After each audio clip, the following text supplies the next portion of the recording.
ஒரு மனிதன் இன்னொரு மனிதனின் முதுகுக்கு பின்னாடி செய்ய வேண்டியது ஒன்றே ஒன்று தான், தட்டி கொடுக்கறது. அதை தான் நம்ம செய்கிறதில்ல. எல்லாம் தள்ளி விடுறதெல்லாம் இருக்கும், தட்டி கொடுக்கறதுல இல்லை. செய்தியாளர்கள் என்றும் நல்ல செய்திகளை தான் வெளியிடுவார்கள் என்ற நம்பிக்கை எனக்கு இருக்கிற சீமானவர்களே, உங்களுக்கும் அந்த நம்பிக்கை வரும். குறிப்பாக நீங்கள் சோஷியல் மீடியா அப்படின்னு வரும்போது பார்த்துட்டிங்கன்னா, யதார்த்த தன்மையை நாம் இழக்கக்கூடிய ஒரு சூழலை அது உருவாக்கிடுச்சு. எதுக்கு நம்ம சிரிக்கிறோம், எதுக்கு நம்ம அழுகிறோம், அது அவங்களுடைய கற்பனைக்கு அதை எப்படி அவங்க கொண்டு போய் அது மூலமாக அரசியல் செய்கிறார்கள். ஆனால் 500 கோடி வீடை நீங்கள் வித்துட்டு ஒரு வாடகை வீட்டுக்கு போயிட்டீங்களாமா? என்ன எங்கேயும் அந்த செய்தியை பார்த்தேன். இன்னைக்கு அதிகம் தேவைப்படுகின்ற விதமாக இந்த நம்பிக்கை, தமிழில் சொன்னால் நம்பிக்கை விதைக்கக்கூடிய ஒரு நாளாக இந்த நாள் போராட்டமே யார் நம்பிக்கை யார் பெறுவதில் தான் இருக்கிறது. அது நம்முடைய செயல்பாடு, அது ஒவ்வொரு முறையும் அதை நிரூபித்துக் கொண்டிருக்கிறது என்பதை நாம் கண்டுகொள்ளலாம். இந்த நிகழ்வில் இந்த கட்சி அந்த கட்சி அப்படின்லாம் இல்லாமல், இந்த ஃபீல்டு அந்த ஃபீல்டெல்லாம் இல்லாமல் எல்லா ஆளுமைகளும் தேசிய தலைவர் பேராசிரியர் ஐயா அவர்களிருந்து வருகை தந்திருக்கின்ற விளையாட்டு எல்லா பெரிய ஆளுமைகளும் இங்கே நம்ம சக சட்டமன்ற உறுப்பினர் எங்கள் கூட சட்டமன்ற உறுப்பினர் இருந்தவர் ரொம்ப சந்தோஷமான. ஸோ இது இங்கே பேசியவர்கள்லாம் சொன்னது போல ஊடகம் அப்படிங்கிறது நம்முடைய எண்ணத்தை எப்படி கொண்டு போகும். குறிப்பாக நீங்கள் சோஷியல் மீடியா அப்படின்னு வரும்போது பார்த்துட்டிங்கன்னா, யதார்த்த தன்மையை நாம் இழக்கக்கூடிய ஒரு சூழலை அது உருவாக்கிடுச்சு. எதுக்கு நம்ம சிரிக்கிறோம், எதுக்கு நம்ம அழுகிறோம், அது அவங்களுடைய கற்பனைக்கு அதை எப்படி அவங்க கொண்டு போய் அது மூலமாக அரசியல் செய்கிறார்கள். மனிதனுடைய அந்த ஒரிஜினாலிட்டி அப்படியே பார்த்தீங்கன்னா ஒரு கேள்விக்குறியாயிடுச்சு. அப்படியே என்ன எண்ணத்தில் இவர் சொல்றாரு அப்படிங்கிறது.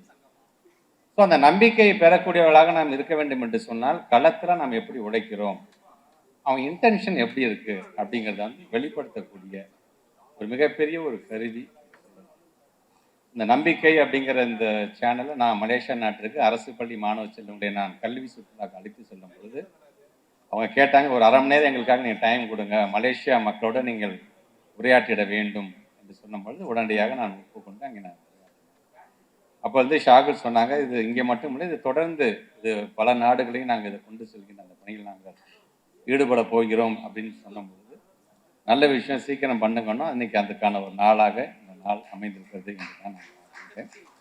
தொடர்ந்து இங்கே பேசிய நம்முடைய அண்ணன் சீமானன் சொன்னது போல உள்ளதை உள்ளபடி சொல்லுங்க, மற்றபடி மக்கள் அதை அவங்க நாங்கள் அசஸ் பண்ணட்டும். இப்போ நம்ம பல விஷயங்கள் பேசும்பொழுது அரசியல் ரீதியாக பேசும்பொழுது ஒவ்வொருத்தரும் பார்த்தீங்கன்னா இந்த பாசிசம் அப்படிங்கிற ஒரு வார்த்தையை பயன்படுத்துவாங்க.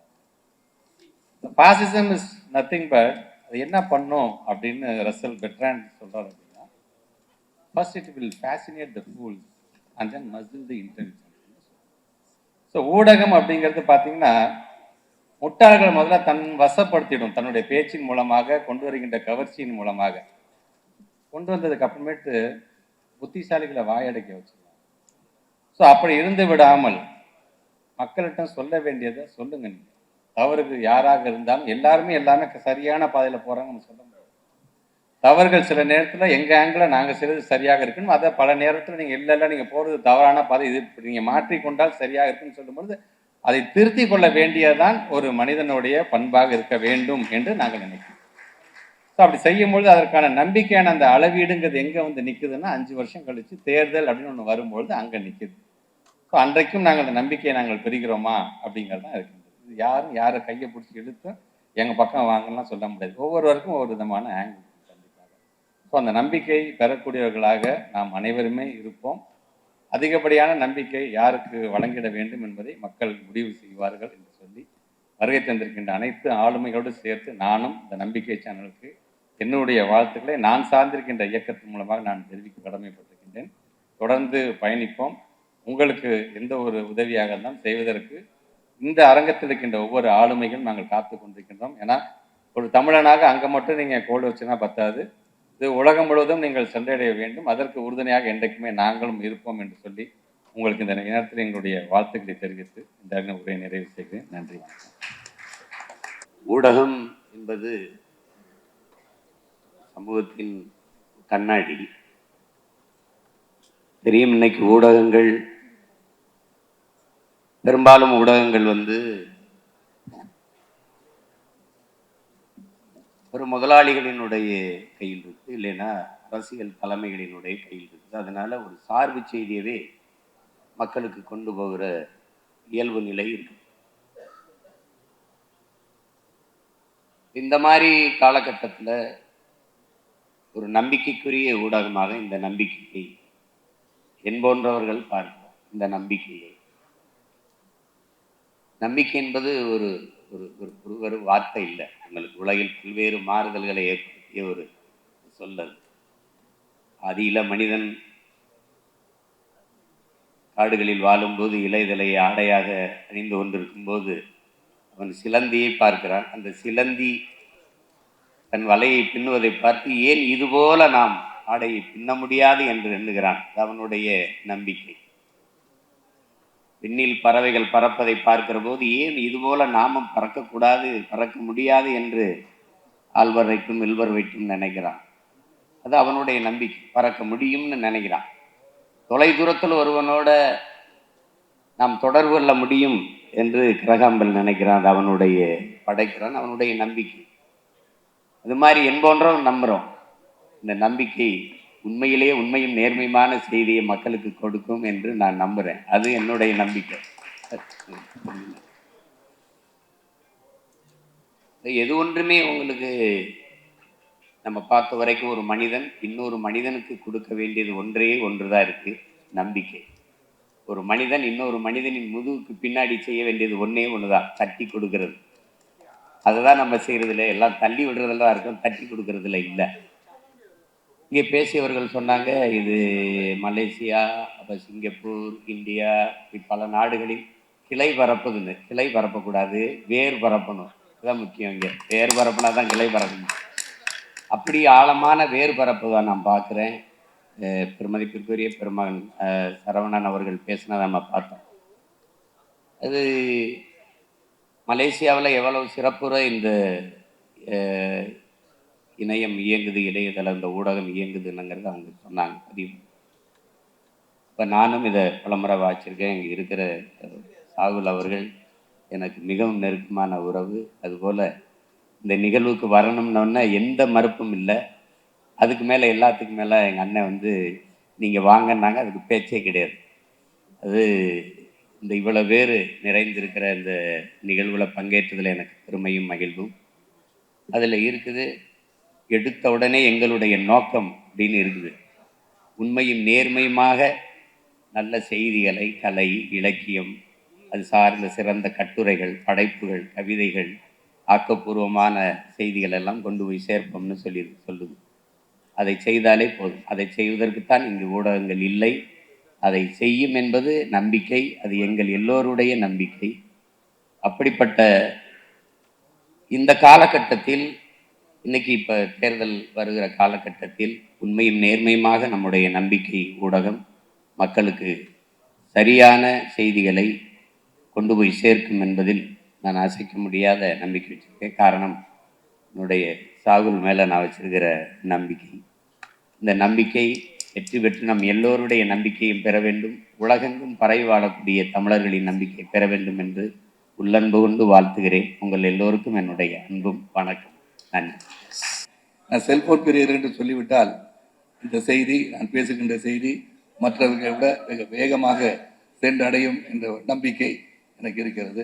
ஆகவேதான் அந்த செல்போன் பிரியர்களுக்கு நான் என்றுமே ஒரு நன்றியும் வணக்கத்தையும் தெரிவித்து விடுகின்றேன். நம்பிக்கை எனக்கும் பத்திரிகை உலகத்திற்கும் என்ன சம்பந்தம் என்று பார்த்தீர்கள் என்று சொன்னால், அதிக நேரம் நான் எடுத்துக்கொள்ள விரும்பவில்லை. என் பெரியப்பா ஆதித்தனார் அவர்கள் ஒரு காலகட்டத்திலே பத்திரிகை துவங்கும் போது அந்த காகிதத்தை காலையிலே அதை செய்வதற்கான முயற்சி எடுத்து காகிதத்தை உருவாக்கி அதை உலர வைத்து பிறகு அச்சிட்டு கையிலே கொண்டு சேர்க்கின்ற ஒரு பத்திரிகையாக தான் தினத்தந்தி உருவாக்கியது என்பது எனக்கு தெரியும். காரணம், என் பெரியப்பாவுடன் என் தந்தையாரும் அதில் சில நாட்கள் பயணித்தார்கள் என்பதை நான் சுட்டிக்காட்ட விரும்புகிறேன்.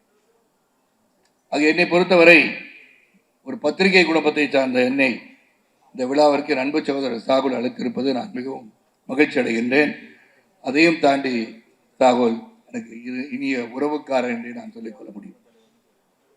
அதன் பிறகு பத்திரிகை உலகிலே நான் காலையிலே தெருக்களிலே சென்று பத்திரிகை விநியோகம் செய்ய ஆரம்பித்து பெங்களூரிலிருந்து அலுவலகத்தை தொலைபேசி மூலம் தொடர்பு கொண்டு நான் கல்வி கற்ற காரணத்தினாலும் பிஎஸ்சி கணிதம் படித்த காரணத்தினாலும் நான் பத்திரிகையாளராக மாறிவிடலாமா என்று கேட்கும்போது நீங்கள் அந்த தொழிலை நீங்கள் அதை செய்யலாம் என்று சொன்னார்கள். ஆக நான் ஒரு பத்திரிகையாளர், பத்திரிகையை தெரு தெருவாக சென்று விநியோகம் செய்த ஒரு சைக்கிள் பையன். ஆக பத்திரிகை உலகம் சம்பந்தம் உண்டு. அப்போல்லாம் பத்திரிகை செய்தி சொல்லணும்னா போஸ்ட் ஆஃபீஸில் போயிட்டு லைட்னிங் கால் புக் பண்ணணும். உடனடியாக செய்திகளை சொல்ல முடியாது. அங்கு பலரும் காத்திருப்பார்கள் செய்திகள் சொல்வதற்காக. அந்த பணியும் நான் செய்திருக்கின்றேன். இதை எதற்காக சொல்கிறேன் என்று சொன்னால், இங்கு பேசிய பலரும் அண்ணன் சீமானா இருக்கட்டும், அமைச்சர் அவர்களும் இருக்கட்டும், அனைவரும் நம்பிக்கைக்கு பாத்திரமாக ஒரு பத்திரிகை ஊடகம் இருக்க வேண்டும். ஏன்னா it's the fourth pillar of the democracy. அப்படி இருக்கும்போது நாம் உண்மையை மட்டும் பேச வேண்டும் என்ற எண்ணத்திலே தான் இந்த பத்திரிகைகள் இருக்க வேண்டும், ஊடகங்கள் இருக்க வேண்டும், தொலைக்காட்சிகள் இருக்க வேண்டும். இங்கு சீமான் பேசும்போதும் எனக்கு நம்பிக்கை இருக்கிறது, இந்த நம்பிக்கை என்னை போன்றவர்கள் சிறந்த செய்திகளை அவர்கள் வெளியிடுவார்கள் என்று, செய்தியாளர்கள் என்றும் நல்ல செய்திகளை தான் வெளியிடுவார்கள் என்ற நம்பிக்கை எனக்கு இருக்கிற சீமான் அவர்களே, உங்களுக்கும் இந்த நம்பிக்கை வரும், இந்த நம்பிக்கை அதை செய்யும் என்ற எண்ணம் எனக்கு இருக்கிறது.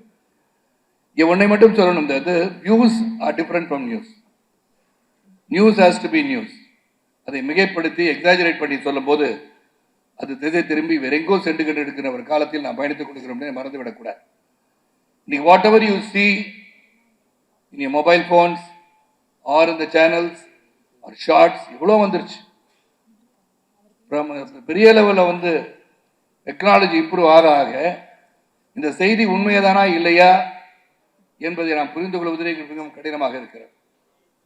காலையிலே பலரும் எனக்கு கேள்வி கேட்டார்கள், அண்ணா 500 கோடி வீடை நீங்கள் வித்துட்டு ஒரு வாடகை வீட்டுக்கு போயிட்டீங்களாமா? என்ன எங்கேயோ அந்த செய்தியை பார்த்தேன், ஊடகத்தை இருக்குன்னு அப்படின்னாங்க. நான் சொன்னேன், ஐயா 500 கோடி ரூபாய்க்கு நான் வீடு கட்டுறேன்னா 10 கோடி வீடு கட்டி 400 கோடியாக பேங்க்ல போட்டுட்டு நிம்மதியாக எந்த வேலையை செய்யாமல் வீட்டில் ரிட்டையர் ஆகிருப்பேன் அப்படின்னு சொன்னேன். ஆக இதை இங்கு உள்ளவர்கள் புரிந்து கொள்வார்கள். ஆனால் வெளிநாட்டில் இருப்பவர்கள் பார்க்கும்போது, ஓஹோ இவரும் ஹாலிவுட் நடிகரை போல 500 கோடிக்கு வீடு கட்டியிருக்கிறார்கள் நினைத்து விடுவார்கள். இதை எதற்காக சொல்கிறேன் என்றால், உண்மையை உண்மையாக சொன்னால்தான் நம்புகிறவரும் இருக்கிறார்கள், நம்பாதவரும் இருக்கிறார்கள். நம்பகத்தன்மை இருக்க வேண்டும் செய்தியாளர்களுக்கு. You should be educated, you should be knowledgeable. நீங்கள் கேள்வி கேட்பதற்கு முன்போ, பத்திரிகை செய்தியை வெளியிடுவதற்கு முன்போ உங்களுக்கு அந்த செய்தியை பற்றியோ நடக்கின்ற நடப்பையை பற்றியும் நீங்கள் தெரிந்திருக்க வேண்டும், புரிந்திருக்க வேண்டும். நான் சில பல சீமானை பார்ப்பேன். இங்கு நான் பேசும்போது கட்சி சார்பற்று எந்த ஒரு கட்சிக்கு இல்லாமல் நான் பொதுவாக பேசும்போது சீமான் கேட்கிற சில சமயம் நான் பார்ப்பேன், கோபமாக கேட்பார், நீங்க அந்த செய்தியை பார்த்தீங்களான்னு கேட்பார். நமக்கு அந்த கேள்வி கேட்கணும்னு ஆசை தோணும். ஏன்னால் உங்களுக்கு தெரிந்திருப்பதை நீங்கள் கேட்கிறீர்களா, இல்லை எங்களிடமிருந்து தெரிந்து கொள்வதற்காக நீங்கள் கேட்கிறார் என்று புரிவதற்காக அந்த கேள்வி எழுகிறது. அது கோபமாக கடுஞ்சொல் சொல்வதற்காக அல்ல. நீங்கள் கேட்கும் போது have you done your homework? நீங்கள் அந்த செய்திகளை வெளியிட நினைக்கும் போது, அந்த செய்திகள் மக்களை சென்றடையும் போது அது உண்மையான செய்தியாக இருக்க வேண்டும். அதுதான் உண்மையான நம்பிக்கை. எனக்கு இந்த நம்பிக்கை குடும்பத்துடன் பழகும் போது இவர்கள் உறுதியாக, ஏன்னா 27 ஆண்டுகள் அவர்கள் பத்திரிகை நடத்தியிருக்கிறார்கள். அதன் பிறகு இனிமே இது டிஜிட்டல் உலகம் என்று மாறும்போது நாமும் மாற வேண்டும், மாற்றிக்கொள்ள வேண்டும் என்று 4 ஆண்டுகளாக நம்பிக்கை மலேசியாவில் உலா வந்திருக்கிறது. இப்போது சிங்கப்பூர், சென்னை, அதாவது தமிழ்நாடு, இந்தியா, துபாய் செல்ல இருக்கிறார்கள். சீமான் அவர்கள் சொன்னது போல வேறாக பல நாட்களும் நீங்கள் செல்ல வேண்டும். நம்ம தமிழ் சமுதாயத்தையும் இந்திய மக்களையும் ஒருங்கிணைப்பதற்கு ஒரு பாலமாக நீங்கள் அமைவீர்கள் என்ற நம்பிக்கை இருக்கிறது. ஆக நீங்கள் ஆரம்பித்திருக்க நேரம் தேர்தல் காலம். நல்ல அட்வைசர் சாகுல் அவர்கள் உன்னிப்பாக அனைவருடன் பேசி எப்ப இந்த நம்பிக்கையை நாம் தமிழகத்துக்கு எடுத்துச் செல்ல வேண்டும் என்று சிறந்த ஒரு அறிவுரை கொடுத்து, தேர்தல் களத்திலே பல செய்திகள் இருக்கும், உண்மைகளும் இருக்கும், பொய்களும் இருக்கும், எதை சிறப்பாக போட வேண்டும் என்பதை அதை சிறப்பாக செய்ய வேண்டும் என்ற உறுதியோடு நம்மகிட்ட பேசும்போது தெரியுது. இந்த குடும்பத்தில் நான் பழகியிருக்கேன், எதையும் உண்மையாக பேசுவது மட்டும்தான் அவளுக்கு தெரிகிறது என்பது நிச்சயமாக உங்கள் மத்தியிலே நான் பகிர்ந்து கொள்ள ஆசைப்படுகிறேன். அது நிச்சயமாக நம்பிக்கை மீது நம்பிக்கை வையுங்கள். பல ஊடகங்கள் இருக்கீங்க, எல்லாரும் நல்ல செய்திகள் தான் போடுறீங்க, அதுக்கான முயற்சிகள் செய்றீங்க. எதையும் மிகைப்படுத்தாமல் உண்மையை உண்மையாக சொல்லும்போது மட்டும்தான் உண்மையான பத்திரிகையாளராக நான்காவது தூணாக திளைக்க முடியும் என்று சொல்லி, இந்த நம்பிக்கை பல நாடுகளுக்கு செல்ல வேண்டும், பலரிடம் நம்பிக்கையை பெற வேண்டும் என்று சொல்லி, வாழ்க உங்கள் பத்திரிகை ஊடகங்கள். இந்த ஊடகங்கள் மட்டுமல்ல, நீங்கள் சரியான கருத்துக்களை, ஆழமான கருத்துக்களை, நல்லவைகளை எடுத்துச் சொல்லுங்கள். நிச்சயமாக நீங்கள் வெற்றி பெறுவீர்கள் என்று சொல்லி, இது வருகை தந்த அனைவருக்கும் ராகுல் குடும்பத்தின் சார்பாக மீண்டும் ஒருமுறை நன்றியை கூறி வணக்கம் கூறி விடைபெறுகின்றேன். நன்றி, வணக்கம்.